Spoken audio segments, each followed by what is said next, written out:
kami baru sampai Iya, dari naik terima kasih. sampan. Sekarang rupanya di sini sudah kosong kampungnya ya kan. Dulunya di sini umatnya tinggal di sini dan ini sepertinya gerejanya pindah ya. Tadinya agak jauh kalau ini kan, sekarang dari sana dari apa ini namanya pantai ya, dari samping itu kita turun dari sampan itu jalannya agak jauh, ternyata sekarang jalannya tinggal dekat. Iya. Itu nampak lautnya Hanya langsung 30, kan. hanya 50 meter. Iya tuh, saya sudah sampai di Danau Koto Panjang. Kemudian saya lihat ada yang baru nih di dalam gerejanya. Tadinya dia ini tidak batu ya kan. Sekarang ini sudah batu, setengah sudah batu. Ini. Itu. Dari gereja yang baru dia lebih luas. Ini. Ya. Kemudian di sini pada gereja ini sudah ada ruang persiapannya. Oke, di sini sudah ada ruang persiapannya. Mantap ini Bapak Zebua yang sudah berkali-kali jadi ketua stasi di sini.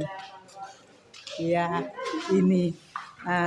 Kalian kalau melihat rambut saya maklum aja, rambutnya sulit diatur.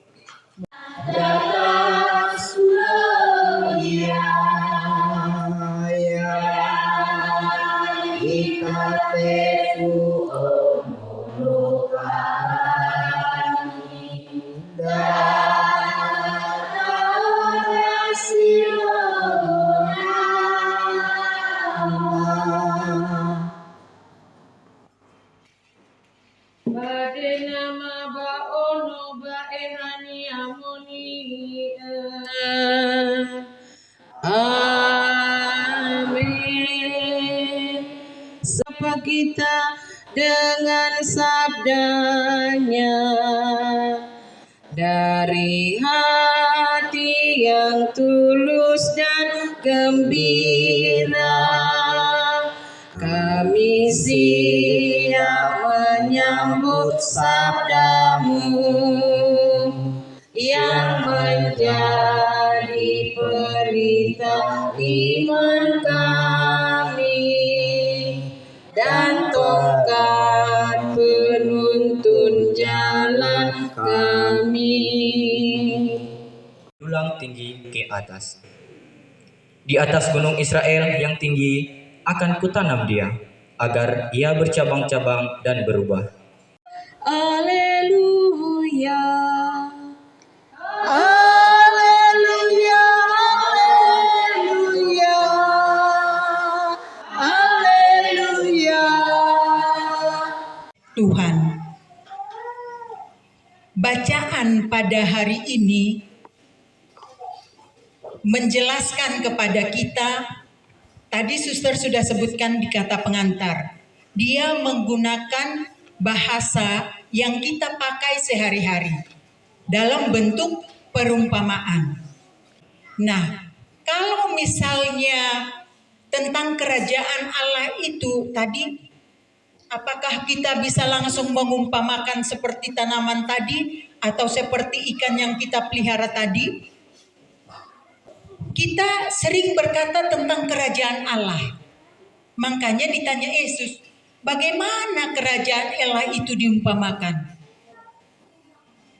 Sulit kan? Masih kita pikirkan bagaimana ya kerajaan Allah itu diumpamakan? Tadi dijelaskan, maka kerajaan Allah itu hanya bisa dibuat seperti perumpamaan dalam bahasa kita sehari-hari. Tapi di bacaan kedua dikatakan begini, kami beriman bukan karena melihat. Kita imani kerajaan Allah bukan karena kita lihat, tapi karena kita percaya. Kerajaan Allah itu seumpama biji sesawi. Biji sesawi itu kecil, ya kan? Artinya apa? Di situ dikatakan bahwa sabda Tuhan dalam Galatia dikatakan ya, buah-buah roh itu kan, sabar, murah hati, kemudian lemah lembut, mencintai, disebutkan di situ. Kita tanamkan itu kepada umat yang ada di sini.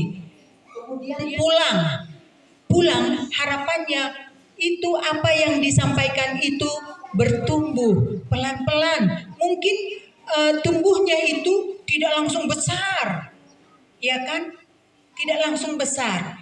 Tapi apa yang dikotbahkan itu misalnya dikotbahkan di dalam gereja. Nanti kita saling mengasihi, saling mempercayai, saling menolong satu sama lain, peduli satu sama lain. Itulah ungkapan-ungkapan kasih. Karena ungkapan-ungkapan kasih itu merupakan wujud dari kerajaan Allah. Kemudian sampai di rumah, kita pulang naik sampan, sampai di rumah, oh ingat apa yang disampaikan oleh Bapak Ketua Stasi. Mulai tumbuh, mulai dilakukan. Oh, adiknya terjatuh, kakaknya datang membantu karena kasih. Ibu memasak, datang anak gadisnya membantu karena ada perasaan kasih. Ungkapan-ungkapan kasih itu diungkapkan setiap hari. Tumbuh. Begitulah kerajaan Allah itu tumbuh di antara kita, di dalam keluarga kita. Misalnya kerajaan Allah dibentuk di dalam keluarga kita. Melakukan doa bersama, melakukan doa rosario bersama pada bulan Maria. Kemudian memaafkan orang yang bersalah. Itu ungkapan-ungkapan menumbuhkan kerajaan Allah. Saat itu diungkapkan, disitulah kita memanen kerajaan Allah yang sudah ditanamkan. Kan ada tadi dikatakan, apalagi kalau itu sudah terus-menerus dilakukan. Tadi bulir, dikatakan kan, bulir semakin penuh isinya. Saat itu semakin penuh isinya, baru kita memanen. Kalau dalam kita itu memanen apa? Saat kita mengungkapkan, mengasihi satu sama lain, memaafkan, ya, saling mempercayai, tidak. Suami istri percayai, saling meneguhkan, saling menasehati yang tidak pas. Itulah kita memanen kerajaan dari apa kita tanam dalam hati kita.